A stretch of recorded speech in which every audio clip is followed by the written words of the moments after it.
So after this small point with the suras, so for one thing we see in the Surah 43 is about women. They can't make a sufficient argument, ever. So that's just about the mental state of women and the worst of them. Yeah, so even the angels are all males. I think they are all homophobic or some, or not homophobic, but homosexual. Yeah, of course. Or I don't know how they procreate. Even if they homosexual, I don't know how they procreate actually. But let's move on.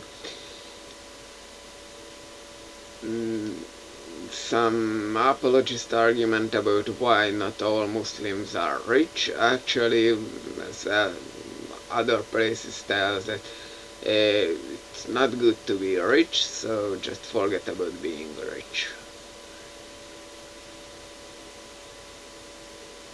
Something about the Purda, yeah, that everyone eats fruits, blah blah blah. There is some Malik, well, some special unique demon it seems, but well, there are not too much things in here. In the next, it's don't play, ever. That's forbidden for a Muslim.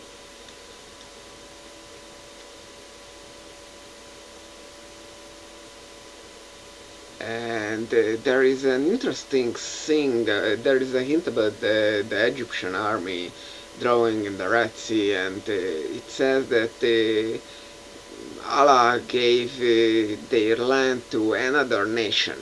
But in Egypt even today, and ever, lived Egyptians. So what is this referring to? Some more thing about the fruits in hell.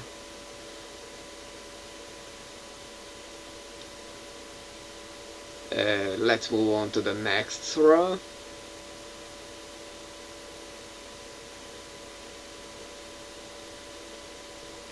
Oh yeah, there is absolutely nothing in there, some hellfire and that's all.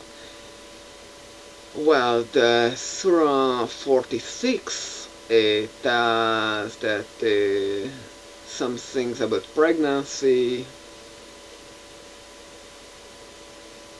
and it forces that if you on your gods have writings, then show it, because they doesn't exist according to the Quran, or at least it seems.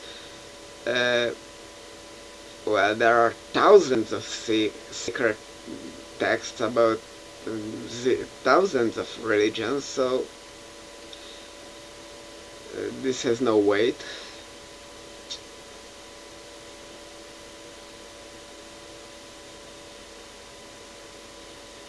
Oh yeah, some prophet converts some jinns, some more cities are destroyed. So let's just move on. Is Surah 47.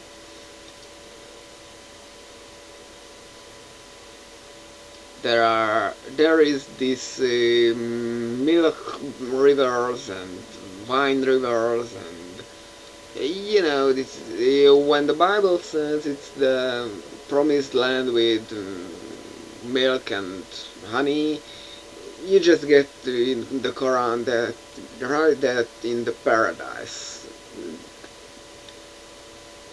I think someone remembered something in the wrong way again, but oh well. Some more things about how your intestines will be ripped apart by water or something.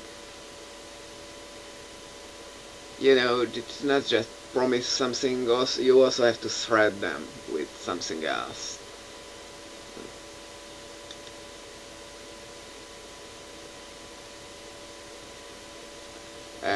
48 comes here.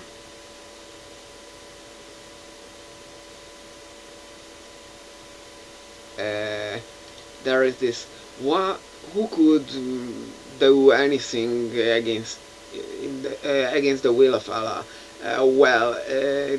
If that would be true, I think this is a rhetorical question, but just think upon the first part of the Old Covenant, where the Genesis, I don't know, Tower of Babel or just Garden of Eden, that exactly shows that God is afraid of humans. So the answer is actually humans can do against Allah's will. And don't forget Iblis, for instance. It mentions Mecca, the central mechet. It is good to sacrifice animals.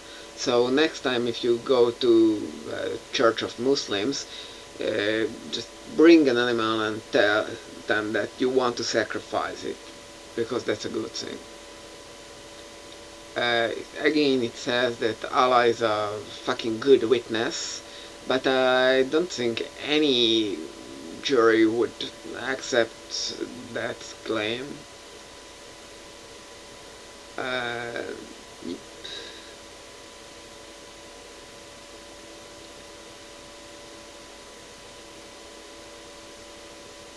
There is a parable claimed to be from the Torah in the end of this, but it is actually not from the Torah, but from the New Covenant. So it is not even from the Old Covenant. If you remember, the Torah is just the first 5 books of Moses. Now on to the next surah.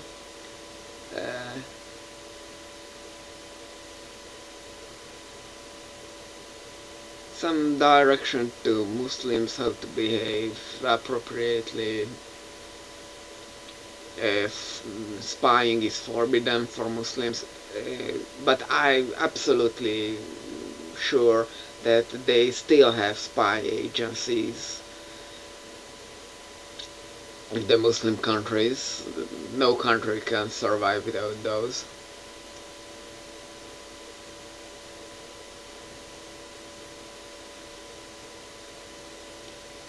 Some threatening with cannibalism, you will be forced to be a cannibal. So the last for this video will be Surah 50. Well, what to know about here?